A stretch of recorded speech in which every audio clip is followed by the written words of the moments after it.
এই ক্লাসে আমরা যোজনী বা যোজ্যতা সম্পর্কে জানব। প্রথমে আমরা জেনে নেই যে যোজনী বা যোজ্যতা আসলে কি। ভাইয়া মনে রাখবা, কোনো একটা মৌল লাস্টের কক্ষপথে অষ্টক বা দ্বিত্ব পূরণ করার জন্য, অর্থাৎ লাস্টের কক্ষপথটা পূর্ণ রাখার জন্য যে কয়টা ইলেকট্রন ত্যাগ করবে বা যে কয়টা ইলেকট্রন গ্রহণ করবে, সেই ইলেকট্রনের সংখ্যাটাকেই বলা হয় যোজনী বা যোজ্যতা। যদি বইয়ের ভাষায় বলতে চাও তাহলে এইভাবে বলতে হবে যে কোনো একটা মৌল যে কয়টা হাইড্রোজেন বা যে কয়টা ক্লোরিন পরমাণুর সাথে যুক্ত হতে পারে তাকে বলা হয় যোজনী বা যোজ্যতা। কি বলছি ভাই, বুঝতে পারছো? কোনো একটা মৌল যে কয়টা হাইড্রোজেন পরমাণু বা যে কয়টা ক্লোরিন পরমাণুর সাথে বন্ধন গঠন করতে পারে বা যুক্ত হতে পারে তাকেই বলা হয় যোজনী বা যোজ্যতা। তো আমি একটু এক্সাম্পল দিয়ে বুঝাচ্ছি। সাপোজ আমি একটা মৌল নিলাম, এটা হচ্ছে সোডিয়াম। এই সোডিয়াম পরমাণুর ক্ষেত্রে যোজনী কত এটা বের করতে হবে, ঠিক আছে? এইটা কোয়েশ্চেন যে যোজনী কত সোডিয়ামের।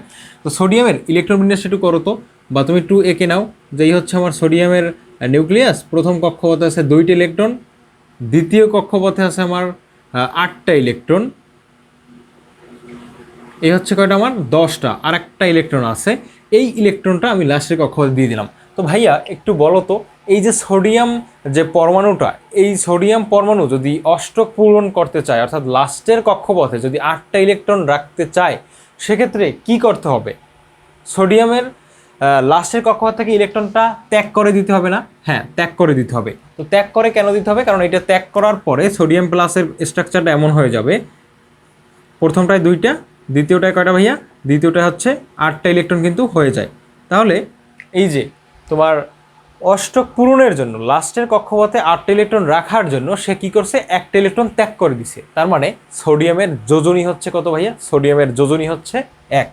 অর্থাৎ আমরা জানি এভাবে যে সোডিয়ামের যোজনী কত?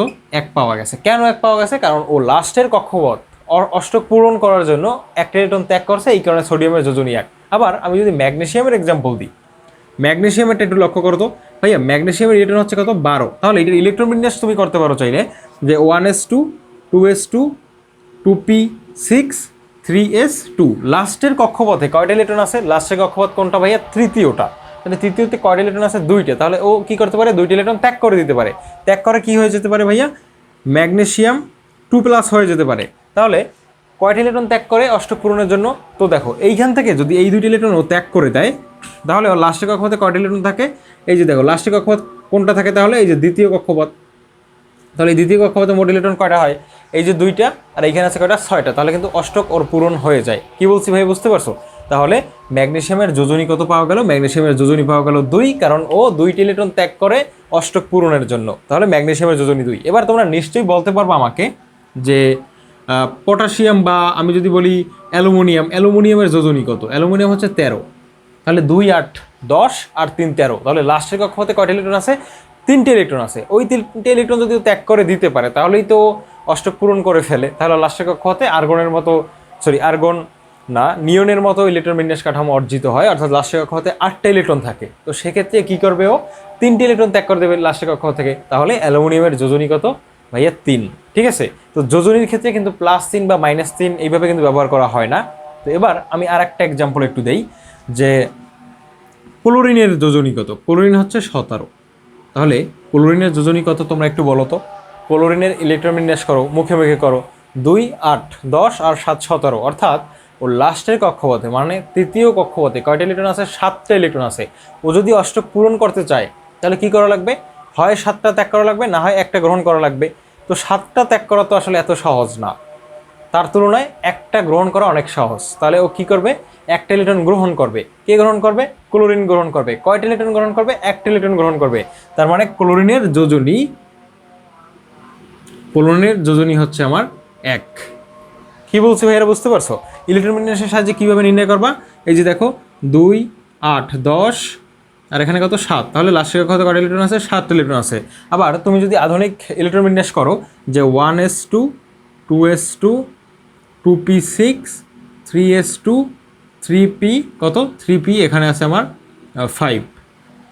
তো একটু লক্ষ্য করো, লাস্টের কক্ষপথে মোট কয়টা ইলেকট্রন আছে? এখানে লাস্টের কক্ষপথ হচ্ছে তৃতীয় কক্ষপথ। তৃতীয় কক্ষপথে মোট ইলেকট্রন সংখ্যা হচ্ছে এখানে 2টা আর এখানে 5টা। তাহলে কত? 5 আর 2 7। তাহলে অষ্টক যদি পূরণ করতে চায় তাহলে আরও একটা ইলেকট্রন লাগবে, তাহলেই কিন্তু ও অষ্টক পূরণ করে ফেলে লাস্টের কক্ষপথে। তো সেজন্য কি করতে হবে, সেজন্য আরেকটা ইলেকট্রন গ্রহণ করতে হবে, তার মানে এই ক্লোরিনের যোজনী হচ্ছে 1।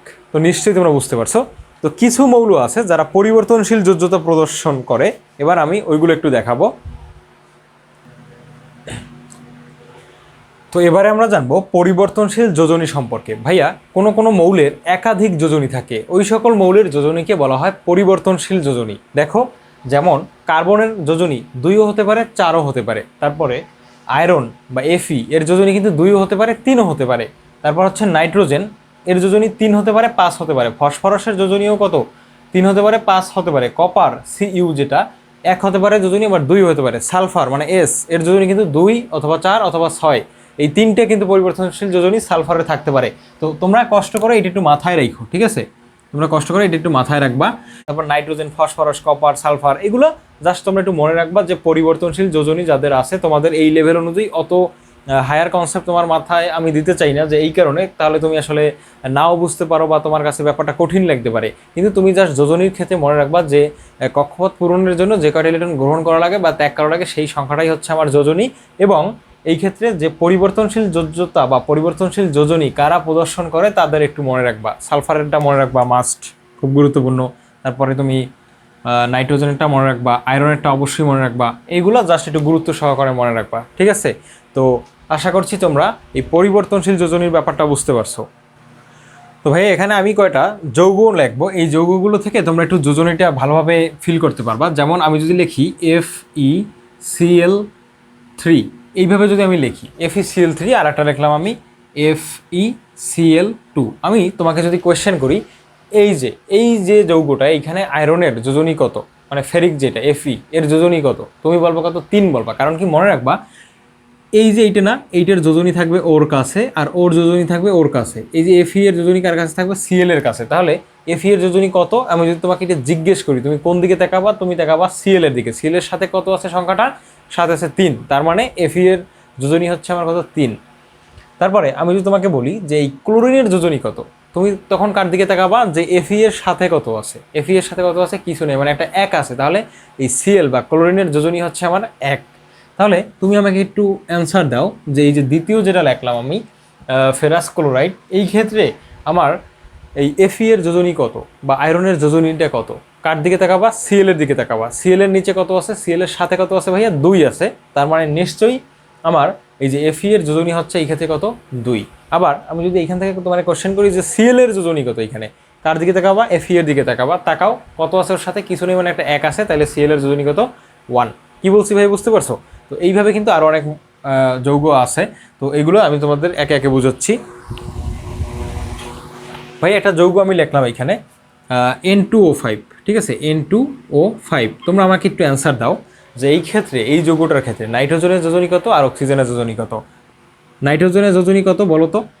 নাইট্রোজেনের যোজনী আমি জিজ্ঞেস করছি, তুমি কার দিকে তাকাবা, ওর পাশে যে আছে তার দিকে।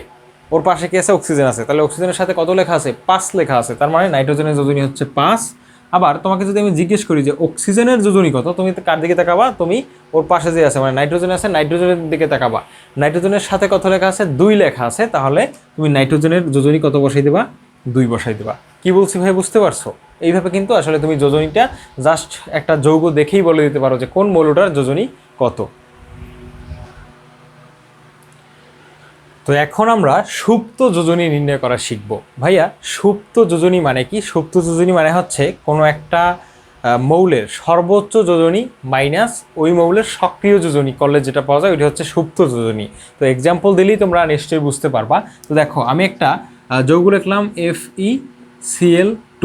এই ক্ষেত্রে এখানে আমি তোমাকে কোয়েশ্চেন করছি যে Fe এর এই যৌগে আয়রন এর সুপ্ত যোজনী কত, এর সুপ্ত যোজনী কত, এইটা বের করতে বলছে কোয়েশ্চেনে। ওকে, তাহলে একটু লক্ষ্য করো তো ভাইয়া, এখানে তোমাকে আমি শিখিয়েছি একটু আগেই যে ফেরিকের যোজনী বা আয়রনের যোজনী হচ্ছে কত, 2। কারণ কি, আমার সূত্র অনুসারে সুপ্ত যোজনী ইকুয়াল টু সর্বোচ্চ যোজনী মাইনাস সক্রিয় যোজনী। তো ফেরিকের 2টা যোজনী সম্ভব বা আয়রনের 2টা যোজনী আছে, একটা হচ্ছে 2 আর একটা হচ্ছে কি 3। তাহলে এই এফি এর বা আয়রনের সর্বোচ্চ যোজনী কত ভাইয়া? 3। সর্বোচ্চ যোজনী কত? 3। এটা একটু মনে রাখা লাগবে। তাহলে এই যে সর্বোচ্চ যোজনীটা আমি এইখানে বসাইলাম, একটা মাইনাস দিলাম সূত্রের। এবার সক্রিয় যোজনীটা আমরা এখানে বসাবো। সক্রিয় যোজনী মানে কি? তোমাকে যে যৌগটা দিয়ে দিছে ওই যৌগে ওই এফি এর বা আয়রনের যোজনী কত। আচ্ছা তুমি আমাকে বলো তো, এই যৌগে আয়রনের যোজনী কত? 2 না?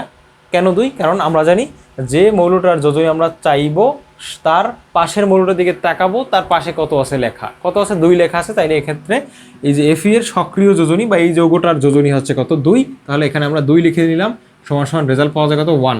অর্থাৎ এই যে এই যৌগের ক্ষেত্রে ফেরিকের সুপ্ত যোজনী হচ্ছে কত? 1। এবার আরেকটা কোশ্চেন যদি আমি করি, FeCl3, এই যে FeCl3 এই যৌগটার ভিতরে ফেরিকের বা আয়রনের তোমার সুপ্ত যোজনী কত? এটা তোমরা অ্যান্সার করো তো।